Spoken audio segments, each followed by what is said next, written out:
கௌரவ இளைய தம்பி ஸ்ரீநாத் அவர்கள், உங்களுக்கு வழங்கப்பட்டிருக்கும் நேரம் 8 நிமிடங்கள். அரசின் மீதான நிதி கட்டமைப்பில் ஏற்பட்ட 2.5 மில்லியன் ரூபாய் டாலர்ஸ் இழப்பு சம்பந்தமான அறிக்கையின் விவாதத்திலே கலந்து கொள்வதையிட்டு நன்றி தெரிவித்துக் கொண்டு அவைக்கு தலைமை தாங்கும் தலைவர் அவர்களுக்கும் நாம் வணக்கத்தை தெரிவித்துக் கொண்டு, மிக முக்கியமாக இந்த நிதி இழப்பானது நாட்டிலே ஏற்பட்ட மிக ஒரு துயரமான ஒரு விடயமாகத்தான் நாங்கள் பொருளாதார ரீதியாக பார்க்க வேண்டியிருக்கின்றது. உண்மையிலே இது ஒரு தோல்வியில் முடிந்த அல்லது தோல்வி நிலையால் ஏற்பட்ட விளைவாகத்தான் நாம் பார்க்கின்றோம். உண்மையிலே திரைசேரியில் இருந்து இந்த நிதி இழப்பானது ஆரம்பத்தில் கூறப்பட்டது போன்று ஒரு சைபர் தாக்குதலாக கொல்லப்பட்டதா அல்லது அதற்கு அப்பால் கோப் குழுவின் அறிக்கையின்படி இது ஒரு நிறுவனத்தின் உள்நாட்டு அலட்சியம் அல்லது காலாவதியான கட்டமைப்பின் ஊடாக நடத்தப்பட்டதா என்பது இன்று விவாதத்துக்குள்ளாயிருக்கின்றது. உண்மையிலே எந்த விடயங்கள் சொல்லப்பட்டாலும் இந்த நாட்டுக்கு இது ஒரு இழப்பாக கருதப்பட வேண்டிய தேவையும், இந்த பொருளாதார கட்டமைப்பு விடயங்களில் அலட்சியமற்ற தன்மையும் ஒரு நிர்வாக திறமையான விடயமும் பேணப்பட வேண்டும் என்பதை இந்த சம்பவம் சுட்டிக்காட்டுகின்றது. உண்மையிலே இந்த பணம் இலங்கை அரசின் வரிப்பணத்திலிருந்து பெறப்பட்ட பணம். உண்மையாக இந்த விடயம் மீள கண்டுபிடிக்கப்பட்டு பெறப்படாவிட்டால் இது ஒரு பாரிய இழப்பாகவே நாட்டுக்கு ஏற்படக்கூடிய சூழ்நிலை இருக்கின்றது. இதன் ஊடாக மிக முக்கியமாக இந்த கட்டமைப்பின் ஊடான திறனை விருத்தி செய்வதன் மூலம் எதிர்காலத்திலே இவ்வாறான விடயங்கள் நடக்காது, நாட்டிலே ஒரு பொருளாதார நெருக்கடிகள் மேற்கொள்ளப்படாத அல்லது பொருளாதாரத்துக்கான ஒரு நெருக்கடி சூழ்நிலை உருவாகாத சந்தர்ப்பம் உருவாக்கப்பட வேண்டும். இவற்றின் மூலம் தடவியல் மற்றும் குற்றவியல் விடயங்கள் அடையாளம் காணப்பட்டு திருடப்பட்ட பணத்தை மீள்கொண்டு வருவதற்கான ஏற்பாடு செய்யப்பட வேண்டும்.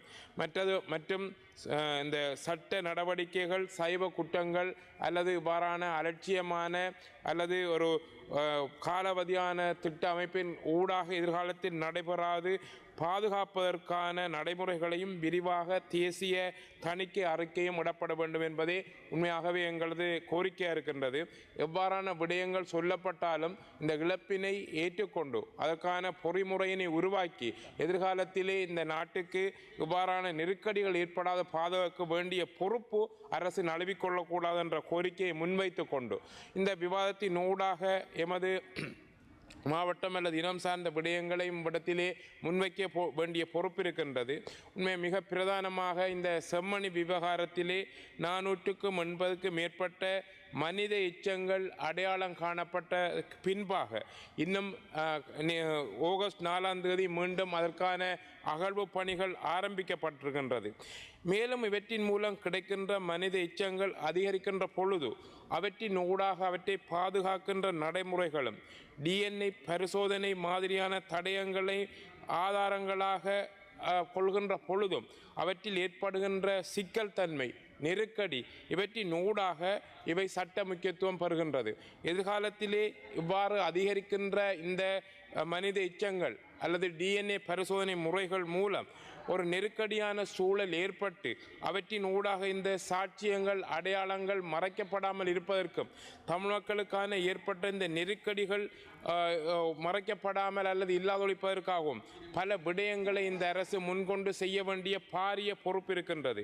உண்மையாகவே நேரடி சர்வதேச பங்கு பெற்றுதலுடனும் கட்டுப்பாட்டின் கீழுடனும் மேற்கொள்ளப்பட வேண்டிய இந்த DNA பரிசோதனை மாதிரிகள் உண்மையாக DNA தரத்தில் சர்வதேச தரத்தில் பாதுகாக்கப்பட வேண்டிய தேவையும் அவற்றை செய்யப்பட வேண்டிய தேவையும் இருக்கின்றது. இவற்றை ஒரு சாதாரண மனித எச்சங்கள் அகலும் பொறிமுறைகளாக கொள்ளாது ஒரு இனத்துக்கு ஏற்பட்ட மிகப்பெரிய அவலமாகவும் இனப்படுகொலையாகவும் அடையாளப்படுத்தி எதிர்காலத்திலே இவ்வாறான நடைமுறைகள் இடம்பெறாது இருப்பதற்கு இவற்றில் ஈடுபட்ட குற்றவாளிகளை தண்டிப்பதற்கும் இவற்றினை ஒரு சிரத்தையான முறையிலும் சர்வதேச ஒரு கட்டுப்பாட்டு முறையிலும் சர்வதேச பங்கு பெற்றுதல் ஊடாக இவற்றை செய்ய வேண்டும் என்று நான் இந்த இடத்திலே கேட்டுக்கொள்கின்றேன். உண்மையிலே எமது இனத்துக்கு ஏற்பட்ட பல அழிவுகளின் இன்று ஒரு அடையாளப்படுத்தப்படுகின்ற ஒரு சாட்சியமாக ஒரு ஆவணமாக இருக்கின்ற இந்த சிந்துபாத்து செம்மணி படுகொலையின் ஆதாரங்களை மிக சிரத்தையுடன் ஒரு மனிதநேயத்துடனும் மனிதனுக்கான ஒரு நீதிக்கான ஒரு பொறிமுறையாகவும் கொள்வதற்கு இந்த அரசு மிக உறுதியான நடவடிக்கை எடுப்பதற்காக சர்வதேச பங்கு பெற்றுதலை சர்வதேச கட்டுப்பாட்டின் கீழ் சர்வதேச பாதுகாப்பு கீழ் செய்யப்பட வேண்டும் என்று கேட்டுக்கொள்கின்றேன். அதற்கு அப்பால் மிக முக்கியமாக எமது மாவட்டத்தில் இருக்கின்ற ஒரு பிரச்சனை பற்றியும் நான் இந்த இடத்திலே தெரிவிக்க வேண்டிய பொறுப்பு இருக்கின்றது. உண்மையிலே எங்களுடைய மயிலத்தமடு மாதவனை பிரதேசத்திலே நேற்று எங்களுடைய விவசாய கால்நடை அமைச்சர் அவர்கள் சொல்லியிருந்தார். இந்த மயிலத்தமடு மாதவனை சம்பந்தமான ஒரு உறுதியான அல்லது எழுத்து மூலமான அல்லது ஆதாரங்கள் இல்லை என்று. இது பல வருடங்களாக பல வழக்குகள் கொண்டு செல்லப்பட்டு எமது மாவட்டத்தின் பிரதேசத்திலே கால்நடைகளை மேய்க்க அல்லது கால்நடைகளை வளர்க்க முடியாத ஒரு அசாதாரண சூழ்நிலை இருக்கின்ற சந்தர்ப்பத்தில் அவற்றுக்கான இந்த விவசாய அமைச்சரின் பதில் ஏமாற்றத்தை அளிப்பதாகவே அமைகின்றது. உண்மையிலே உங்கள் அனைவருக்கும் தெரியும், இந்த விடயம் சம்பந்தமாக இன்னும் 2 நிமிடங்கள் மாத்திரமே இருக்கு. மாவட்ட அபிவிருத்தி குழு கூட்டத்திலும் எங்களுடைய மேன்மதங்கி ஜனாதிபதிகள் பங்கு கொண்ட கூட்டத்திலும் இது சம்பந்தமாக எடுத்துரைக்கப்பட்டு மிக விரைவாக இது சம்பந்தமாக தீர்மானங்கள் எடுக்கப்பட்டு அது மேய்ச்சல் தரையாக அறிவிக்கப்படும் என்று கூறப்பட்ட போதிலும் பாராளுமன்ற அவையிலே அமைச்சர் கூறியது அதற்கு ஒரு விரோதமான அல்லது முரணான நகையாகவே இருக்கின்றது. அதற்கு அப்பால் அந்த பிரதேசத்திலே காலங்காலமாக கால்நடைகளை வைத்திருக்கின்ற அந்த மக்களுக்கான நீதியான தீர்வு கிடைக்காத போது இவ்வாறான பல நடவடிக்கைகள் தமிழ் மக்கள் மத்தியிலே சந்தேகங்களையும் ஒரு நம்பிக்கையற்ற தன்மையை உருவாக்கின்றது.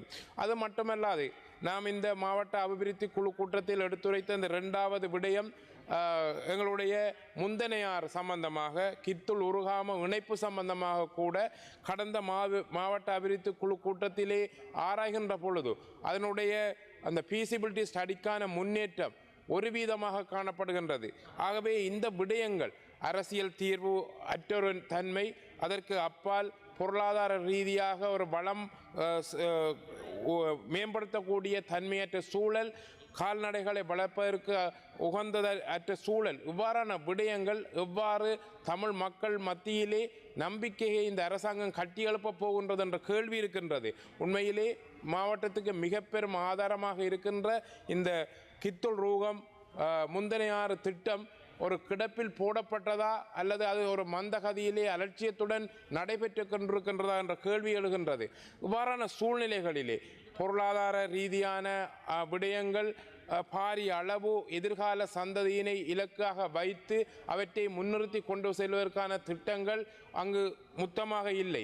விவசாயம், கால்நடை, மீன்பிடி தொழில் சம்பந்தமான எதிர்கால திட்டங்கள் மாவட்ட அபிவிருத்தியிலே மிக நிதர்சனமாக நேரம் அப்பால் இந்த பொருளாதார கட்டமைப்பில் ஏற்படுகின்ற நெருக்கடிகள் இவையெல்லாம் தமிழ் மக்கள் மத்தியிலே ஒரு நம்பிக்கை இனத்தையும் எதிர்காலத்திலே நிச்சயற்ற தன்மை ஏற்படுவதை தடுப்பதற்காக இந்த அரசு உரிய நடவடிக்கை எடுக்க வேண்டும் என்று கேட்டுக்கொள்கிறேன். மேலதிக செய்திகளுக்காக எமது யூடியூப் தளத்தை சப்ஸ்கிரைப் செய்யுங்கள்.